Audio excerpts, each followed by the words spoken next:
সম্প্রতি বাংলাদেশের কোটা আন্দোলনে অংশগ্রহণকারী ছাত্র যুব সমাজের ওপর বাংলাদেশের শাসক দলের যে অমানবিক পৈশাচিক নির্মম অত্যাচারের রূপ গোটা পৃথিবী দেখেছেন। মেধার ভিত্তিতে চাকরি সংরক্ষণের দাবির জন্য ছাত্র সমাজের যে আত্মবলিদান বিশ্ব রাজনীতিতে এক নজিরবিহীন ঘটনা সৃষ্টি করেছে।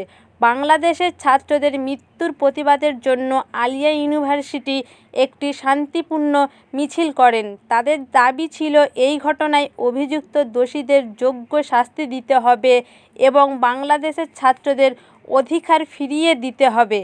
এই মিছিলে উপস্থিত ছিলেন সমাজসেবী কামরুদ্দিন মল্লিক, ছাত্রনেতা ওয়াহিদ রেজা, আলমগীর মোল্লা, ইমদাদ হাসান সায়ন, শেখ শামসুজ্জামান, মোহাম্মদ জায়েদ, আতিকুর রহমান, মাসুদুর রহমান সহ ছাত্রছাত্রীরা।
এটা কি জানা